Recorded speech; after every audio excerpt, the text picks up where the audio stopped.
नमस्कार. वर्ग 11वा इतिहासाच्या 6व्या प्रकरणाचा अभ्यास आपण करणार आहोत, ज्याचे नाव आहे भारतातील दुसरे नागरीकरण. पहिले नागरीकरण जे आहे सिंधू संस्कृतीच्या कालखंडामध्ये झालेले होते आणि हे दुसरे नागरीकरण म्हणजे काय की मोठमोठ्या शहरांचा विकास ज्या ठिकाणी झालेला होता, त्या ज्या कालखंडात झालेला होता त्याला आपण नागरीकरण कालखंड असं म्हणतो. म्हणजे आपण याच्या अगोदर बघितलेलं होतं की जनपद, गणराज्य या सर्वांच्या नंतर या सर्वांना मिळून जो घटक तयार झालेला होता त्याला आपण महाजनपद असं म्हणतो. तर महाजनपदांचा उदय कशा पद्धतीने झालेला आहे या संदर्भात आपण या ठिकाणी चर्चा करणार आहोत. भौगोलिक विस्ताराच्या महत्त्वाकांक्षेतून म्हणजे काय की गणराज्य, जनपद हे आपल्या क्षेत्राचा विकास, आपल्या क्षेत्राचं क्षेत्रफळ वाढविण्यासाठी प्रयत्न करत होते आणि एकमेकांशी संघर्ष करत होते आणि आपल्या नियंत्रणाखाली जास्तीत जास्त भूप्रदेश कसा येईल यासाठी या महाजनपदांचा किंवा जनपदांचा प्रयत्न होता. त्यातून मोठमोठ्या प्रदेशावर, एका विशिष्ट क्षेत्रावर एका विशिष्ट व्यक्तीची किंवा एका गटाची सत्ता निर्माण झाली आणि पुढे या महाजनपदांचा विकास झालेला आपल्याला पाहायला मिळतो.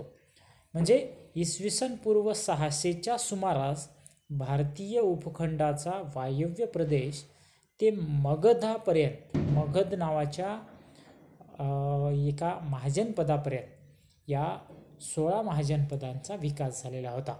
निरनिराळे भूप्रदेश जिंकून घेऊन ते कायमस्वरूपी आपल्या राज्यात जोडून ठेवणे आणि आपला राज्य विस्तार करणे ही गोष्ट या ठिकाणी उदयाला आलेली होती. आणि महाजनपदांमधील सत्ता संघर्षाची परिणती सरतेशेवटी मगधसारख्या एका विशाल साम्राज्यामध्ये झालेली आपल्याला पाहायला मिळते. मगध साम्राज्य म्हणून आपण ज्या मौर्य साम्राज्याच्या राजधानीचा आपण उल्लेख करतो, या ठिकाणी मगधामधूनच नंतरच्या कालखंडामध्ये विशाल असं भारतावर संपूर्ण सत्ता निर्माण करणारं मौर्य साम्राज्य तयार झालं. ही गोष्ट आपल्याला या ठिकाणी लक्षात ठेवायची आहे. मगध हे त्या कालखंडातलं सगळ्यात प्रभावशाली महाजनपद होतं. हे तुम्हाला या ठिकाणी परीक्षेच्या दृष्टीने लक्षात ठेवायचं आहे. पुढे 16 महाजनपदांचा उल्लेख हा वेगवेगळ्या ग्रंथांमध्ये आलेला आहे, ज्यामध्ये जैन साहित्य आहे किंवा बौद्ध साहित्य आहे. त्याचबरोबर वैदिक साहित्याच्या पुराणांमध्ये या महाजनपदांचा उल्लेख आलेला आहे. परंतु बौद्ध कालखंडाच्या अगदी जवळीक या महाजनपदांचा विकास असल्याकारणाने या बौद्ध ग्रंथांमध्ये वेगवेगळ्या महाजनपदांच्या संदर्भात जे उल्लेख आलेले आहेत ते अतिशय ग्राह्य धरले जातात. त्याचबरोबर 16 महाजनपदापैकी अश्मक नावाचं जे एक महाजनपद होतं ते एकमेव असं महाजनपद आहे जे की आपण आपल्या महाराष्ट्रामध्ये होतं असं त्या ठिकाणी उल्लेख आपल्याला पाहायला मिळतात. हे लक्षात ठेवा. महाराष्ट्रामध्ये एकमेव आणि दक्षिण भारतामध्ये दक्षिणेला विकसित झालेलं एकमेव असं महाजनपद म्हणजे अश्मक आहे. ही गोष्ट आपल्याला या ठिकाणी लक्षात ठेवायची आहे. 16 त्या अश्मक नावाच्या महाजनपदाची आपण या ठिकाणी चर्चा करूया, ज्याला अस्सक महाजन सुद्धा नाव देण्यात आलेलं आहे. म्हणजे 16 महाजनपदांपैकी अश्मक आणि अस्सक हे एकच राज्य दक्षिणापथ नावाने ओळखल्या जाणाऱ्या प्रदेशात आपल्याला पाहायला मिळते. बाकीची सगळी 15 महाजनपदं जी आहेत ती उत्तर भारतामध्ये आपल्याला पाहायला मिळतात. त्याचा विस्तार हा उत्तर भारतामध्ये झालेला पाहायला मिळतो. तर त्यानुसार दक्षिणापथ हा महत्त्वाचा एक व्यापारी मार्ग दक्षिण भारतापर्यंत त्या उत्तर भारतातल्या महाजनपदांपासून या अशमकपर्यंत एक व्यापारी मार्ग पसरलेला होता. तो म्हणजे श्रावस्तीपासून उज्जैनी महिष्मती या मार्गाने येऊन विंध्य पर्वत ओलांडून दक्षिणेकडे प्रतिष्ठानपर्यंत म्हणजे पैठण नावाचं जे शहर आहे, औरंगाबाद जिल्ह्यातील पैठण नावाचा जो तालुका आहे तिथपर्यंत या मार्गाची व्यापारी मार्गाची एक पोहोच आलेली होती. आपल्याला हे लक्षात ठेवायचं आहे. प्रतिष्ठान या शहराचं आधुनिक शहर पैठण असं आहे. ही बाबसुद्धा तुम्हाला लक्षात ठेवायची आहे. महागोविंद सुत्तांत या बौद्ध ग्रंथात अस्सक राजाला ब्रह्मदत्त नावाचा राजा त्या ठिकाणी होता आणि त्याच्या राजधानीचे नाव पोत्तन असे होते. आणि असा उल्लेख हा वेगवेगळ्या ग्रंथांमध्ये आलेला आहे. म्हणजे आजचे पोत्तन म्हणजे बुलढाणा जिल्ह्यातील नांदुरा, तेव्हाचे पोत्तन म्हणजे आताचे बुलढाणा जिल्ह्यातील नांदुरा हे गाव असलेले आपल्याला या ठिकाणी सांगता येते. पोत्तन या नावाची पोटली, पौळण्य अशा वेगवेगळ्या नावांचीही उल्लेख वेगवेगळ्या ग्रंथांमध्ये आपल्याला पाहायला मिळतात. अशमक जनपदाला समकालीन असलेली विदर्भ, भोज, दंडक आणि कलिंग ही जनपदे दक्षिण पथामध्ये समाविष्ट होती. त्यातील पहिली 3 जनपदे प्राचीन महाराष्ट्राचा भाग होती. त्याखेरीज अंध, शब्बर, पुलिंद आणि मुतीप यासारख्या जमातींची राज्यही गोदावरी आणि कृष्णा नद्यांच्या खोऱ्यात होती. म्हणजे आपल्या पैठण या ठिकाणी जी गोदावरी नदी वाहते नाशिकपासून ते आंध्र प्रदेशातून महाराष्ट्रातून जी बंगालच्या उपसागराला मिळते त्या नदीच्या काठावर हे जनपद विकसित झालेली होती.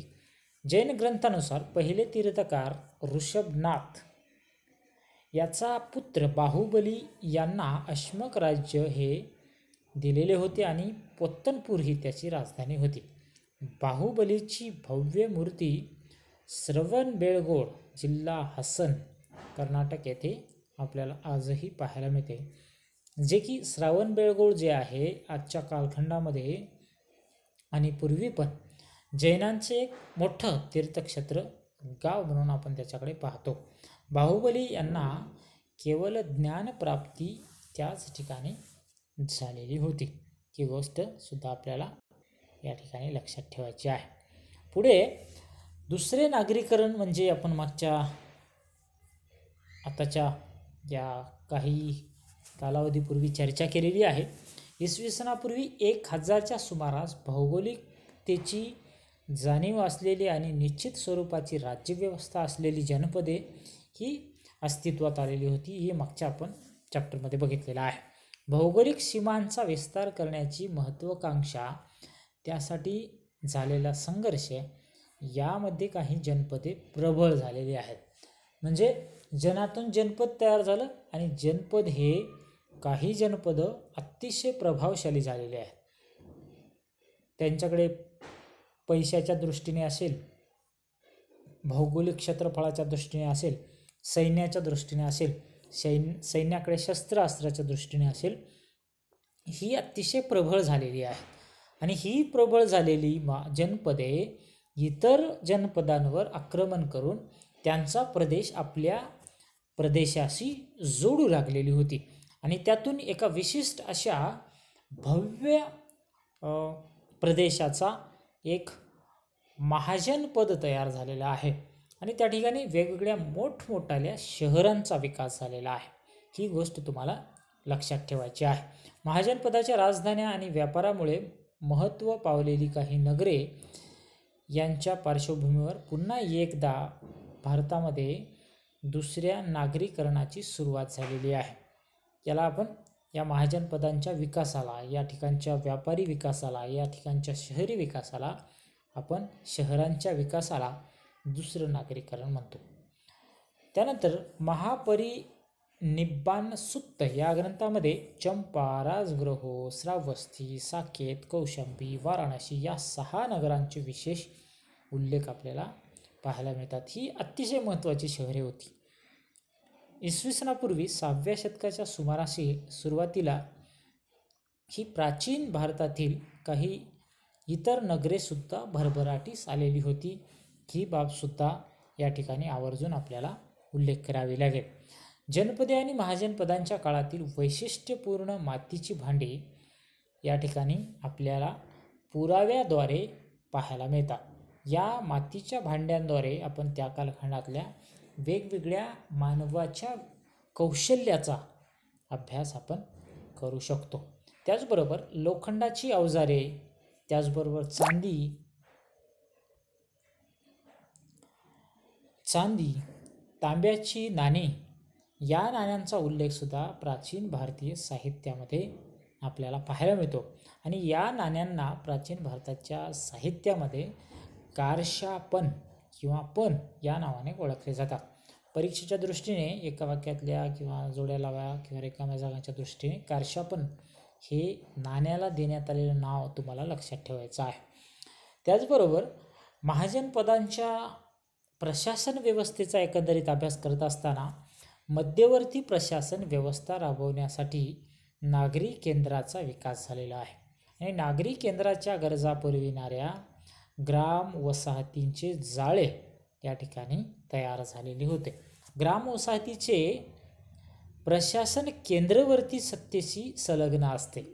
म्हणजे एक केंद्रीय सत्ता आणि गाव पातळीवरची सत्ता, त्या सुविहित कर प्रणाली त्या ठिकाणी प्रशासन व्यवस्था चालविण्यासाठी पैशाची गरज असते, म्हणून कर प्रणाली ही अंमलात आलेली होती.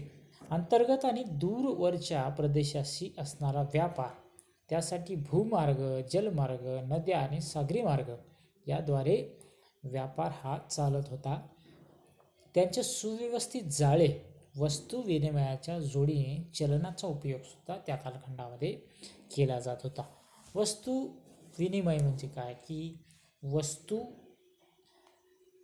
देऊन आपल्याला लागणाऱ्या ज्या दैनंदिन जीवनातल्या वस्तू आहेत त्या आपण त्या ठिकाणी मिळविणे, एखादी वस्तू देणे, उदाहरणार्थ आपल्याकडे असणारी गाय देणे, आपल्याकडे असणारं धान्य देणे आणि आपल्याला लागणारं इतर जे वस्तू आहेत ते आपण खरेदी करणे, याला आपण वस्तू विनिमय म्हणतो. त्यानंतर चलन व्यवस्थासुद्धा या ठिकाणी निर्माण झालेली होती.